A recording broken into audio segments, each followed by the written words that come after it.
Salam dostlar, azыр biz шарттуу операторларды Python'da кантип колдонууну үйрөнөбүз.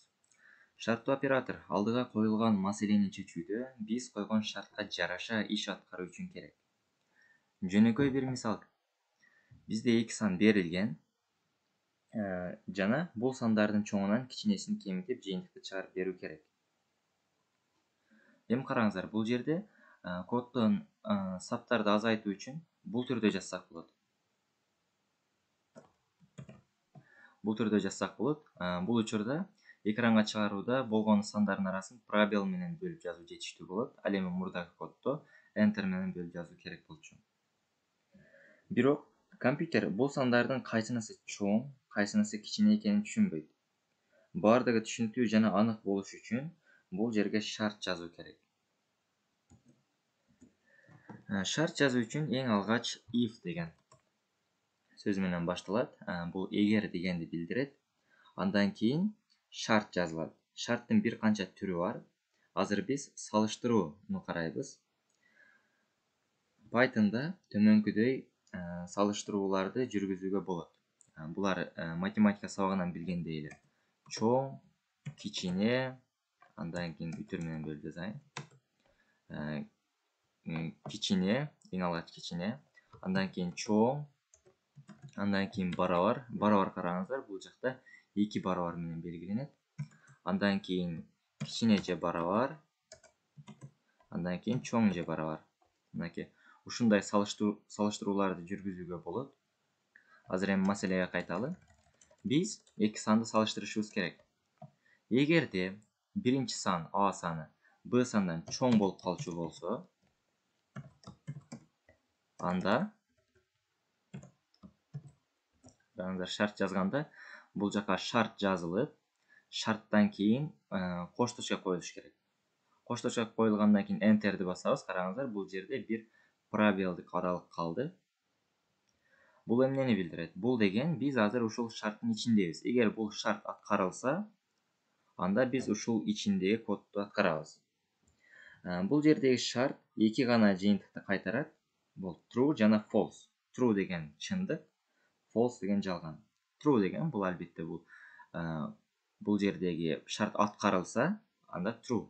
Ал эми false болсо, анда ал жалган болот. Эгер А Бдан чоң болсо, анда биз экранга Адан Бны кемитип жыйынтыкты чыгарабыз.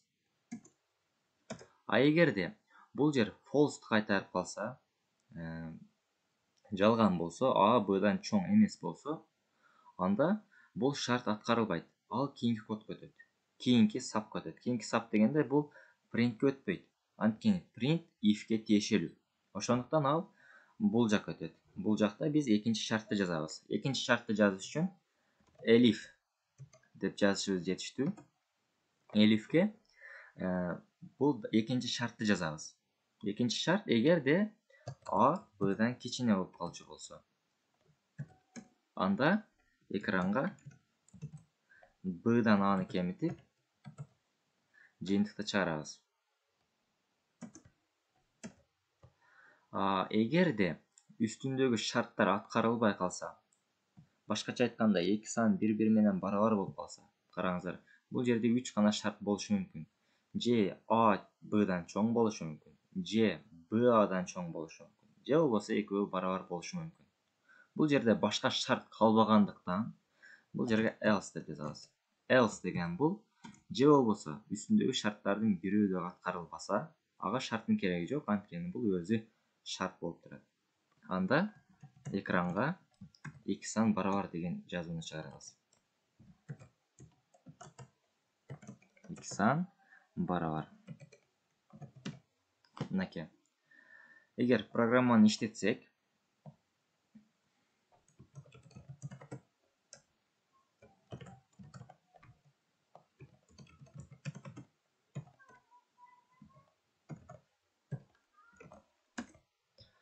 бул жерге сан жазуубузду сурайт. Албетте биз ал жака текст жазган эмеспиз, жөн гана бул жерде боштук болот. Биз биринчи санды кичине 3 деп, анан экинчи санды 4 дейли. Анда жыйынтык бизге 1ди чыгарып берди. Караңыздар, бул жерде эмне болду? Бул жерде Караңыздар, биринчи шартты текшерди. Биринчи сан менен экинчи сан текшерди. Биринчи сан экинчи сандан чоңбу деген шарт коюлду. Бул false кайтарды, башкача айтканда жалган, андай эмес. Ошон үчүн ал экинчи шартка өттү. Экинчи шарт эгерде биринчи сан экинчи сандан кичинеби деген шарт коюлду жана ал true, чындык деген натыйжаны кайтарды жана бул операция аткарылды. Эми дагы башка дагы бир эки жазалы Python oku.py. Бул жерге эми биринчи санды чоң кылалы, экинчи санды кичине кылалы. Мына жыйынтык бизде 5 чыкты. Эми эки санды тең барабар кылып жазып көрөлү.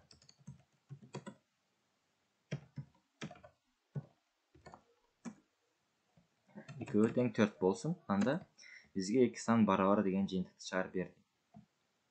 Эми бир практикалык мисал же болбосо маселе десек болот. Маселе карап көрөлү. Ал мындайча. Бизге ушул түрдөгү квадраттык теңдеме берилсин. Караңыздар, квадраттык теңдеме ушундай түрдө жазылат. ax квадрат bx плюс c. Бул жердеги a жана b коэффициенттер деп аталат. Ал эми c бош сан. Анда бул теңдемени чыгаруу үчүн биз эң алгач дискриминантты таап алышыбыз керек. Дискриминант формуласы төмөнкүдөй. А эгерде дискриминант 0дон чоң болсо, демек бул теңдеменин эки тамыры бар. Ал эми дискриминант 0дон кичине болсо, анда анын тамыры жок. Бул теңдеме тамырга ээ эмес. А эгерде дискриминант 0го барабар болсо, анда бул теңдеменин бир гана тамыры бар. А эгерде дискриминант 0го барабар же 0дон чоң болсо, анда тамырды табуунун формуласы төмөнкүдөй. Минус b, минус плюс тамыр астына d 2a.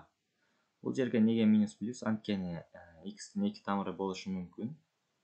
Бул жакта эгер d 0дон чоң болсо, ошондо биринчи тамыры минус b минус тамыр астында d 2a болот. Ал эми экинчи тамыры минус b плюс тамыр астында d бөлүнгөн 2a болот. Эми аны Python'да жазып көрөлү. Код төмөнкүчө болот. Бизге сырттан 3 сан берилет. Алар коэффициент болуп эсептелинет. Ал b жана a, b жана c. Андан кийин дискриминантты табабыз. Жанагы эле формула b квадрат минус 4ac. Андан кийин текшеребиз. Эгерде дискриминант 0дон чоң болсо, анда биз анын эки тамырын табабыз. Жана экранга алардын чыгарып беребиз. А эгерде дискриминант 0го барабар болсо, анда биз жөн гана биринчи тамырды, бир гана тамырды таап коебуз жана аны экранга чыгарабыз. А эгерде жогорудагы шарттардын бирөө да аткарылбаса, башкача айтканда дискриминант 0дон кичине болуп калса, анда бул теңдеме тамырга ээ эмес деген жазууну чыгарып беребиз. Эми бул программаны иштетип көрөлү. Терминалга киребиз.